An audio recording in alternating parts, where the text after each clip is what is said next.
Hello, this video is a recap of Chapter 3 in Retail Management. Chapter 3 is about multi-channel and omni-channel retailing.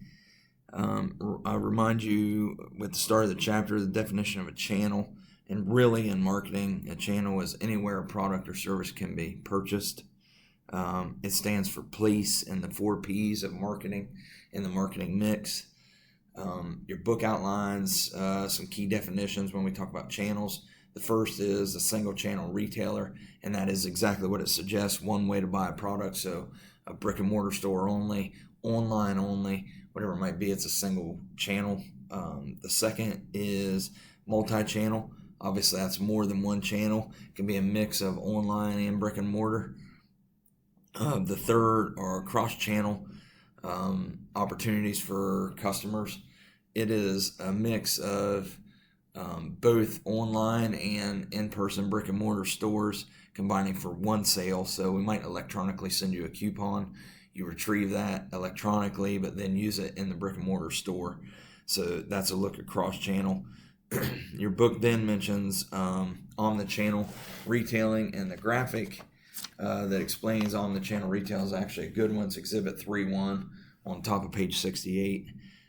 Really, omni-channel retailing is synchronizing all the customer experiences for better customer service.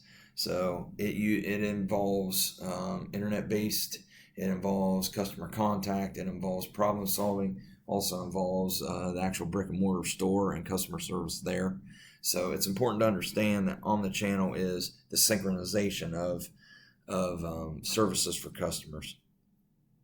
Your book moves into a discussion, a really deep discussion on the explosion of e-commerce and the 4 main parts that belong with e-commerce when we talk about it from a retailing perspective. E-commerce sites offer us the chance for broader selection to offer our customers. We can provide more information at the point of sale for customers, so that's important to understand. We can also personalize our message or experience for customers through an online platform, something that we have a more difficult time doing in person. It doesn't mean it can't happen there, but in customers' minds, when we say personalization in store, that adds dollar signs to their mind. The e-commerce platform allows us to limit costs and still offer personalization.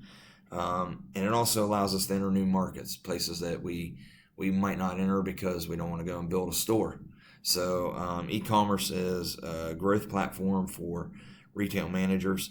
It's important to understand that. Another fad that is quickly emerging is social retailing, and that's the retail purchases of stuff through social media. So when you're on Twitter and some tweets about something, you can visit that site and buy immediately.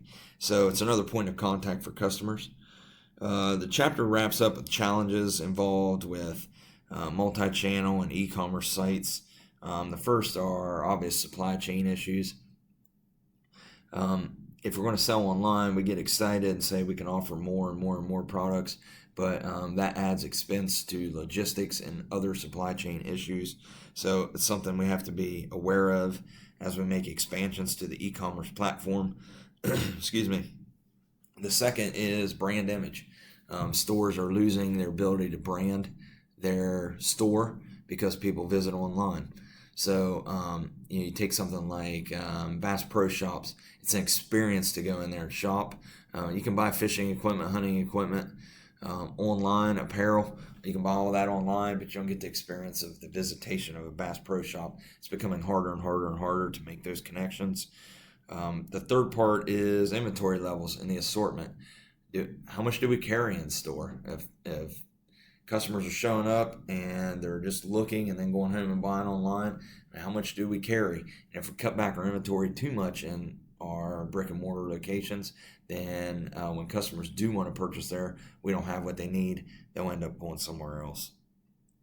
Fourth is a pricing model. It's easier to adjust prices when we don't have overhead related to a store, but we can't sell things 80% cheaper online than we can in the store just because the overhead's gone. So we have to protect our pricing model, not necessarily our margins, but the model behind our pricing. The book ends with the term showrooming. Again, I can't stress to you enough how important it is that showrooming becomes part of your mind when we talk about retailing, because people do go and visit stores, brick and mortar stores in person, but then buy online. So that's what the showrooming phenomenon has caused. It's out there and it's present. That is chapter 3 for retail management.